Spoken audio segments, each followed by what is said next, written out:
Pozdravljeni! Moje ime je Tatjana Gorjup-Hlade in sem knjižničarka na Dobi. V tem kratkem video posnetku si bomo pogledali, kako iščemo članke po bazah podatkov. Doba naroča za potrebe študentov in učiteljev 2 bazi podatkov, iz katerih lahko črpate gradivo, ki ga potrebujete za študij, seminarsko ali raziskovalno nalogo. Najprej si bomo pogledali bazo Emerald.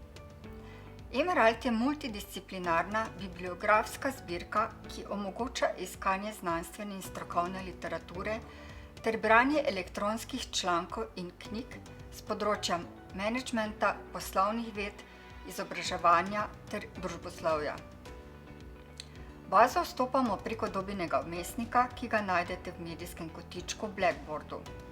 Med stalnimi predmeti imate tehnične informacije in medijski kotiček ali e-knjižnico. V levem meniju izberete zavihek s klikom do gradiva in nato baze podatkov. Torej, kliknete na povezavo ali vpišete v Googlovo iskalno vrstico internetni naslov. Povezava vas vodi preko Dobinega vmesnika, kjer morate vpisati svoje uporabniško ime in geslo, kot ga imate za Blackboard, se pravi ime.priimek@net.doba.si. To storite samo enkrat, sistem si bo naslednjič vašo prijavo zapolnil in ne bo potrebno več vpisovati gesla. Ko vam v zgornjem levem kotu izpiše pozdravni nagovor, ste prijavljeni. Kot vidite v iskalnem oknu, lahko iščete po naslovu, avtorju, ključnih besedah. V primeru, da imamo temo seminarske naloge o učnih navadah, bomo izbrali ključno besedo learning. Pozorni smo na desni meni, kjer lahko še omejimo iskalne zahteve. Izberemo varianto, kjer imamo dostop, torej za zadnjih 10 let in vsebino v obliki članka, ter potrdimo iskalno zahtevo. Rezultati so razporejeni po relevantnosti, od najbolj primernih glede na naše iskanje do manj primernih. Vseeno vidimo, da je sistem zaznal čez 7000 člankov, ki vsaj delno ustrezajo naši iskalni zahtevi. Izberemo zadetek, ki nam ustreza. V našem primeru je to Flipped Learning in the Workplace. Kaj lahko v tem članku še na hitro preverimo? Seveda preberemo povzetek, da vidimo, če nam vsebina ustreza. Ob kliku na posameznega avtorja se nam izpiše še vsi ostali prispevki le-tega. Med rubriko Details lahko zasledimo, da je bil članek objavljen v reviji Journal of Workplace Learning. Če se odločimo, da ga bomo pregledali v celoti, imamo na razpolago HTML ali PDF format. Altmetrika je izraz za merilo sledenja neke objave na spletu. To so lahko omembe na družbenih omrežjih, citati članka v spletnih dnevnikih, Wikipediji, drugih dokumentih ali razprave na forumih in blogih. Vidimo, da je bil naš članek 3-krat omenjen na Twitterju in citiran pri mnogih drugih objavah. Laično lahko razberemo, da večja je altmetrika, bolj odmeven je članek. Odločili smo se, da nam ta članek res veliko pomaga pri našem raziskovalnem delu, zato ga odpremo v PDF formatu. Lahko ga shranimo med dokumente ali natisnemo.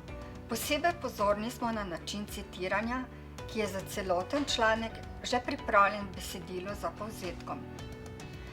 Na enak način iščemo tudi po bazi EBSCO. Ponovno vstopamo preko Blackboarda ali v Googlovo iskalno vrstico vpišemo internetni naslov. Prav tako se preko Dobinega vmesnika prijavimo s šolskim uporabniškim imenom in geslom. Ko smo prijavljeni, nas sistem registrira in v zgornjem desnem kotu se izpiše doba. Izberemo lahko osnovno ali napredno iskanje. V osnovnem iskalniku želimo najti članke na temo učenja. Da bi omejili število zadetkov, v levem meniju izberemo full text in članke za zadnjih 10 let. Ob kliku na naslov se nam odpre novo okno, kjer pridobimo več podatkov o članku. Razberemo lahko avtorja, revijo, v kateri je objavljen, in različne formate, v katerih lahko članek shranimo. Vidimo, da ima naš članek 2 sliki, ki jih lahko posebej snamemo ali shranimo. Zanimiva novost je poslušanje članka in prevod v izbran jezik. Pri prevodu moramo paziti, saj gre za generirane prevode, ki ponavadi niso najboljši. Ob kliku na Find Similar Results nam sistem ponudi še dodatne članke na to temo. Opozorila bi vas še na dodatne možnosti, ki jih imate pri izbiri posameznega članka. Omogočeno je dodajanje članka v Google Drive, članek lahko pošljemo po e-pošti, shranimo, izvozimo, dodamo v opomnik ali pošljemo link. Preko teh 2 baz boste našli ogromno kakovostnega gradiva za vaš študij, seminarske ali raziskovalne naloge. Priporočam vam uporabo, kolikor bi naleteli na kakršnekoli težave, se lahko obrnete name na knjiznica@doba.si. Z veseljem vam bom svetovala ali pomagala. Želim vam uspešen študij.